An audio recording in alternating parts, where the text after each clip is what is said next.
wrestling fans, and welcome to another edition of NBC's 10 Count. I'm Steve Fall. On today's edition, though, I'm talking to the greatest wrestling journalist that has ever lived. That's right. Wow. It's Dave Meltzer from the Wrestling Observer. Dave, how you doing today? Really good. Great day. It is a great day, especially because I just said greatest wrestling journalist in my lifetime. Now, who knows what happens when I'm gone from this earth, what will happen? But yet, right now, you are the king of the kingdom, and that's how I feel. And I think a lot of fans feel this way. And I know you've been covering wrestling since the 80s. And 70s. Yeah. Oh, my God. Research. Am I going to damn you, research team? I got to fire those guys. But why do you think fans are so fascinated with what's happening backstage, more so than what happens in the ring? Well, it depends. It's a variety of different things, but I think it's like the backstage determines what you see. So I think that what you have is you have people who are interested in why things happen, and that leads you to backstage.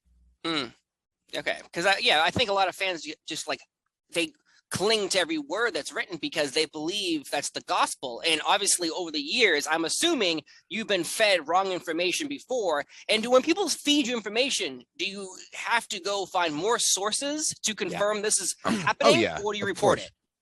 No, you have to trust certain people, and then you have to make sure that it's as accurate as it can be. Yeah. I mean, especially with wrestling, because there's so much false information in wrestling. It's unbelievable. And also, there's so many people trying to get their agendas over, which also makes it difficult. And there's a lot of lying in wrestling, an incredible amount, probably less than before, but certainly in the 80s and 90s, the business was filled with liars. Yeah. Wow. And I know from doing, homework on you, many wrestlers fed you information constantly. And even today's world, Conrad Thompson uses all of your information from the past of the Wrestling Observer to talk about on his shows.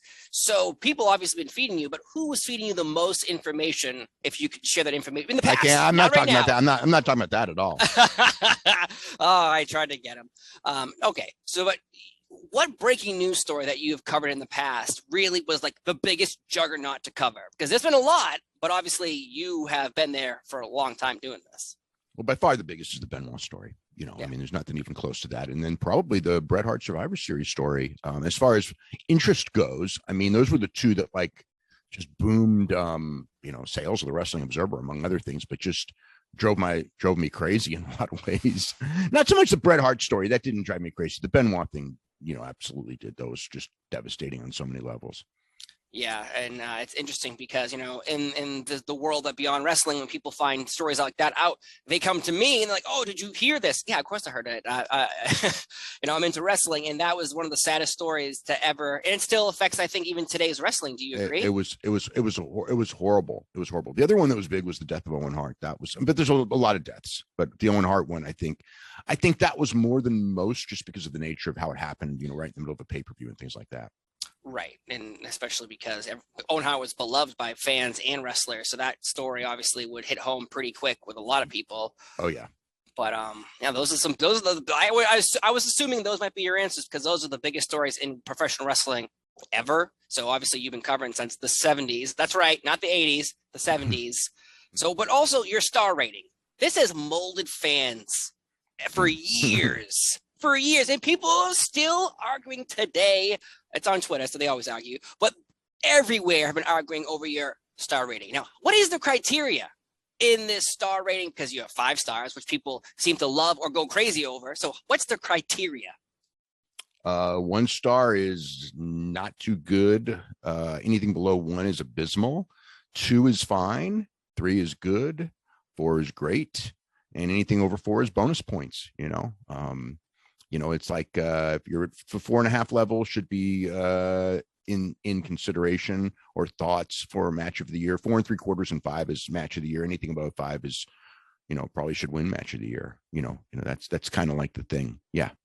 Okay, because again, I just want to, because people still go crazy and people have podcasts just about your star ratings. So they're covering you just like how you're covering wrestling. You know, it's funny is because the star ratings are probably the least important thing that I do. The news is the important thing. The star ratings are there because they're there for, you know, for a variety of reasons, but the key one is for people to look at and go, okay, this match is 4 stars. I should probably go out of my way to see if it's 5 stars, and I'm going to vote for match of the year.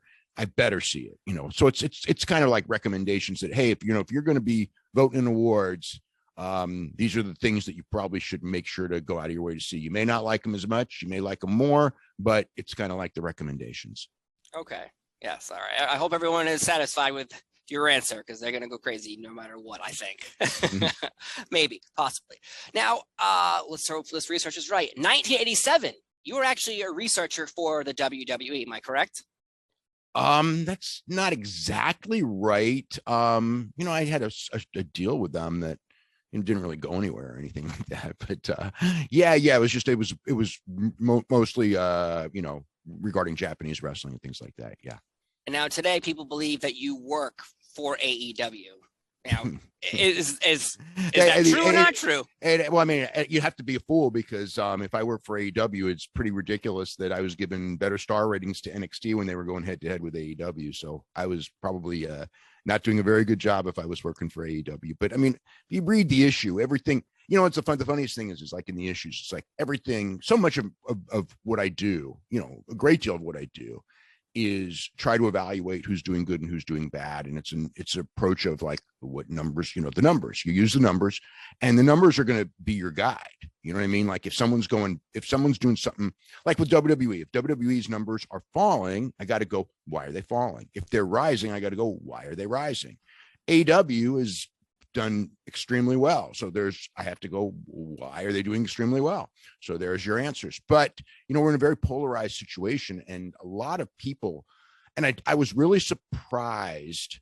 I mean, a lot of what happened with AEW when they started, I expected. You know, if you read back my stuff in 2018, you know, which is before they even started, you know, I was kind of talking about, you know, there's an opening for another company because there's a lot of dissatisfaction with WWE. So another company can come in and do something. And, you know, that is what ended up happening. But, you know, as far as I thought that people would think that was a good thing. And I didn't realize that there were so many people who, and I should have, because I've seen it in other sports where things change, like when free agency started in baseball, which ended up being a great thing in baseball. I remember there was like this whole, oh my God, you know, players are going to be able to leave without being traded, and salaries are going to go up, and it's going to kill baseball. And in fact, it made baseball stronger. But so a lot of that ignorance I should have expected from wrestling, and I wasn't. So the people who were so vehement and just, you know, decided that AEW is going to fail. And you know what? I mean, a lot of people thought that. I mean, the idea that you thought AEW was going to fail, that's, you know, that's fine, because I know some very, very smart people who thought the same thing and thought that NXT was, when Vince put NXT against him, he was going to drive him out of business. Okay. So that doesn't bother me. But what was weird was when it became very clear that AEW wasn't going to fail.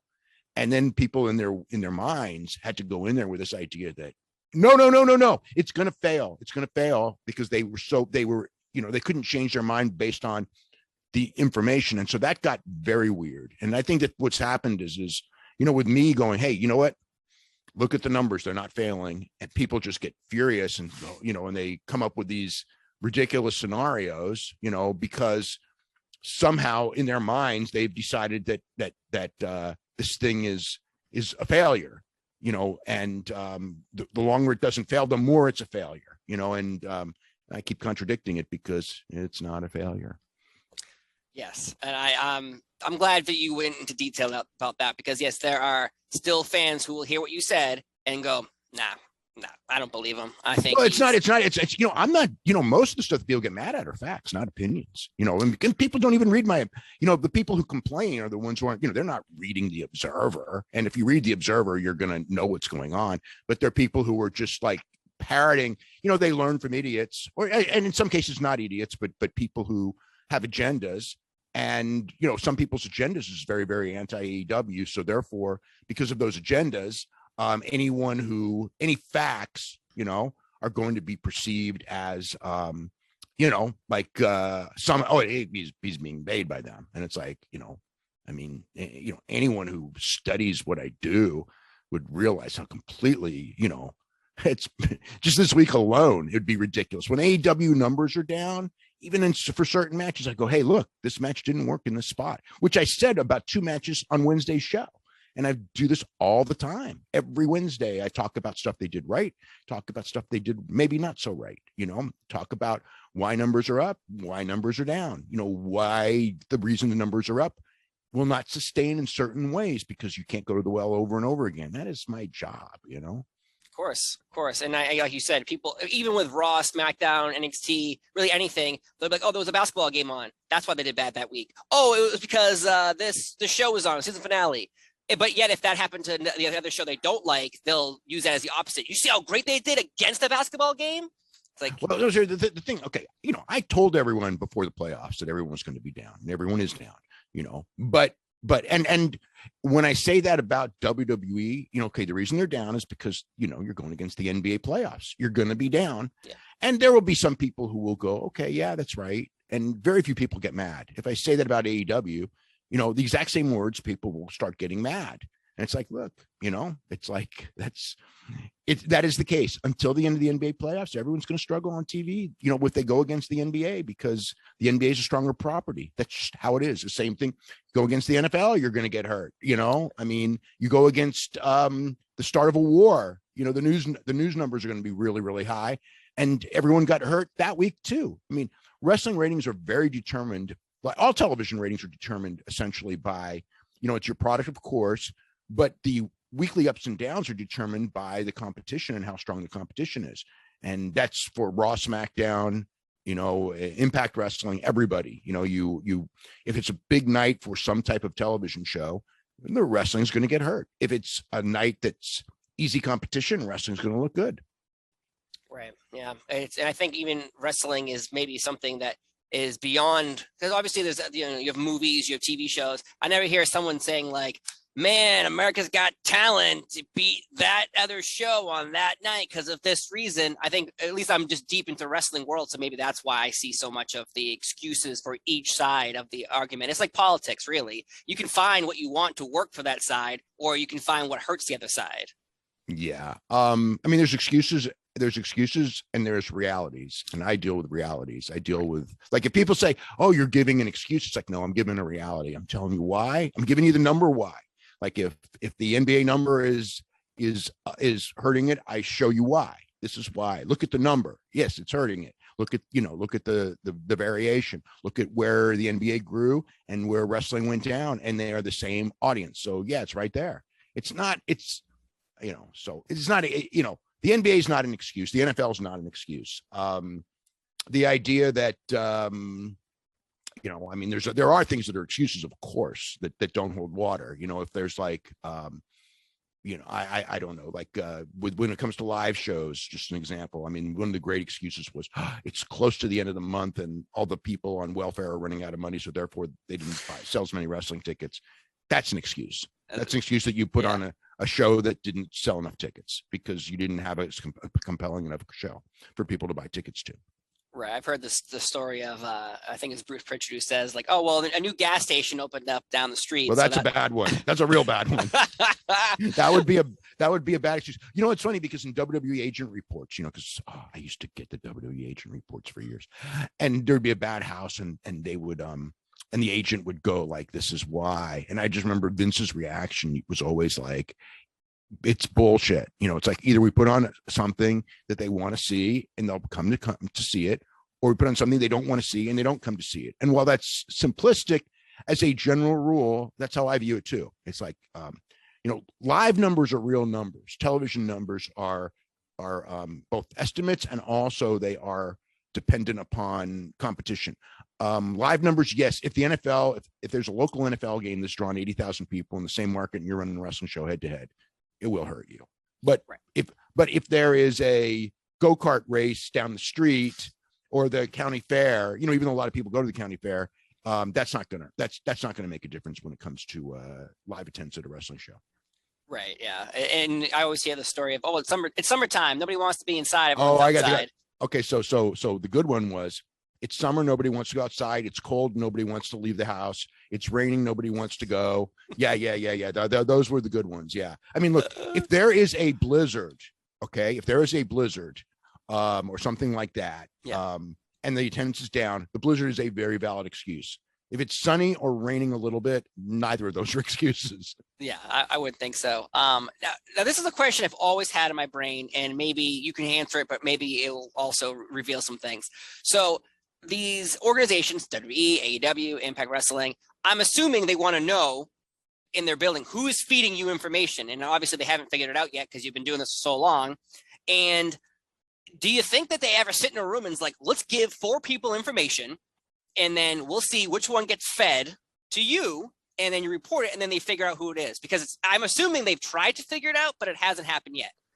I don't know. Never heard of anyone getting fired, so I couldn't give you, either if it's happened, it seemingly hasn't worked. But if you do that with one person, the other 3 are going to tell you something different, and pretty soon, it's like those if it's something that's not accurate, the odds are I'm not printing it anyway. So it's, right. So it's kind of it'd be a foolish thing to do.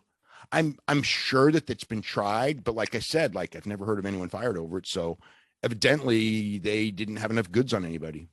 I guess not. Now, have you ever been threatened by a wrestler or a promotion for revealing what's going to happen in a future event? Because I'm assuming, because in today's world, nobody would care. No one would care.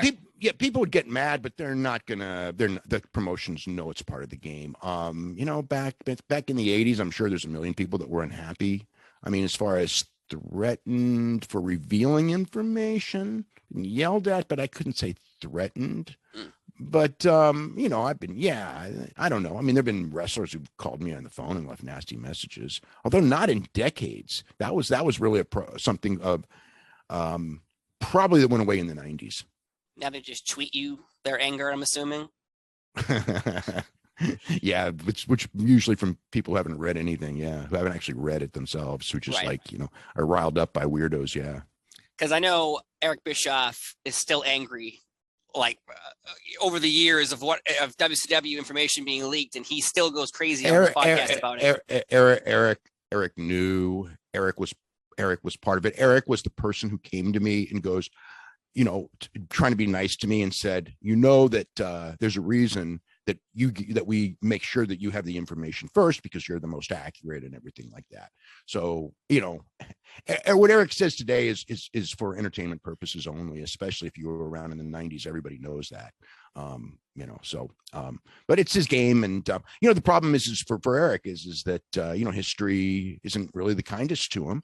I mean, he did a great job. He built the company and then it collapsed. And then over the next 20 years, he did not have much success in wrestling. And because of that, he gets very bitter at that reality, and I'm that reality to him, unfortunately. But he knows better than anyone. Okay. Cause I know he gives angry thoughts about Bret Hart constantly, saying Bret Hart's better, but people are saying the opposite about Bret and saying the same thing about Eric Bischoff. So that's an interesting take on that, because Bret Hart, he was the best there is, the best there was, the best there ever will be. I mean, each situation, each story is different. I mean, Bret obviously doesn't think that Eric, from a creative standpoint, was the best, and Bret worked with Vince, and if you look at Bret's creative with Vince and Bret's creative with Eric, the creative with Vince is better. There will be people you will find the opposite is true. I mean, there are a lot of guys who were bigger stars in WCW than they ever were in WWF. So, it varies with the individual. From a Bret Hart perspective, that would be the conclusion Bret would come to, and rightfully so. Sometimes, I mean, Eric gets out of control because Bret criticizes him and everything like that. And, he said things that are completely ridiculous, but, that's the basic situation. You hit with some people and you don't hit with others, and that's kind of what happens. Interesting. Now, currently, what organization do you believe is putting out the best weekly product? Because again, everyone harps on those ratings, but what show do you think, even if they're not doing the best ratings, what show do you think is pulling off the best? Generally speaking, I'm going to say the best television show right now, I would say, would be Dynamite. I find it the most exciting. So definitely the highest match quality show. SmackDown is very slick. I think that sometimes when I watch like SmackDown, even more than Raw, because Raw's 3 hours and that's a drag. You know what I mean? I can get through Raw because I do a lot of things during Raw, and it's my kind of like my Monday night hobby is watching Raw, and I enjoy it for the most part. But it is too long, and I think even people in the company will tell you it's too long. But it's just the nature of the business, why it is the way it is.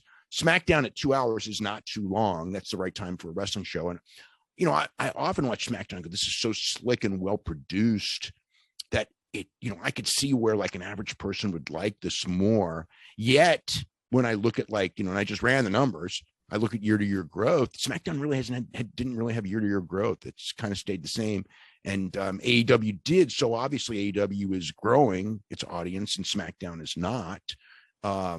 So in that sense, SmackDown, AEW is doing better. SmackDown obviously has more viewers, but that's, there's a lot of reasons. WWE always has a great advantage when it comes to viewership because AEW does not appeal to people over the age of 50, which I knew was going to happen going in. But 18 to 49 is the battleground, and 18 to 49, WWE is still ahead, but it's a lot closer than it has any right to be when you consider one's 13 times the size of the other, basically, when it comes to revenue.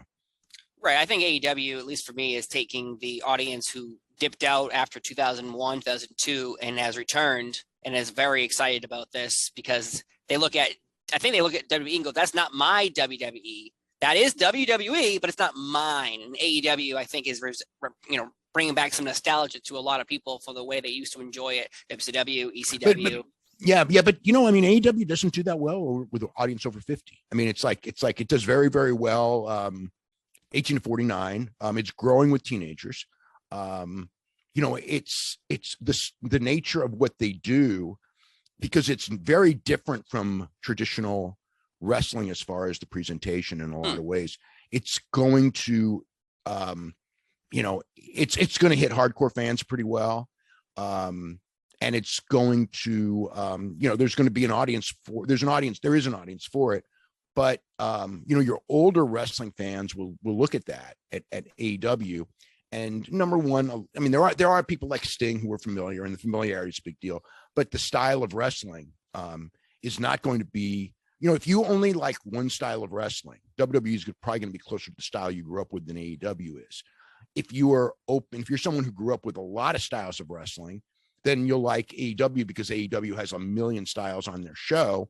It's just a question of what you like more. I mean, one of the things with me growing up in California is that, we had our local style. We would see other styles on television, and we would also, have the luchadors. So the lucha style. So I was always open, and especially then I learned Japanese style. I was always open to any style done well is going to be fine by me. But some people, it's like, this is wrestling. It's like what Bret Hart does is wrestling and everything else is wrong. And it's like, no, Bret Hart's great. He's one of the greatest of all time. But that's not the only style. There's other styles, and they're all viable if they're done well, and they're all crap if they're done like crap, including, not Bret Hart, but the style Bret Hart does. If you have crappy guys doing it, it's a crappy style too.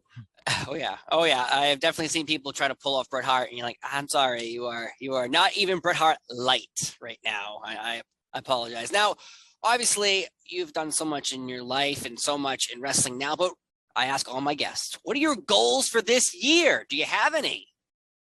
My goals for this year are probably none to do with wrestling. Oh, good. No, I'd be vacation and have fun. Just have fun for the year. Yeah, just have fun. Have my kids get good grades. That's my goals. Wrestling is. I don't have any real goals in wrestling other than I know I'm going to work hard every week. I mean, it's just the nature of what I do. I know I'm going to be fair, and I know I'm going to, write a lot of stories every single week. And so, but as far as like a goal goes, not really. And you just cover, wrestling, cover it fairly and all that. But my goals are not about wrestling. No, of course. I got two small children at home as well. I always want healthy kids, good grades, all that good stuff. So I like your goal. Let's have good grades for your kids. All right, folks. Yeah. Well, Dave Meltzer from the Wrestling Observer. Like I said off the top of the show, the greatest wrestling journalist in my lifetime. Thank you so much for being on NBC's 10 Count. I've been Steve Ball. He's been Dave Meltzer. Have a wonderful day, and we'll see you next time. Bye.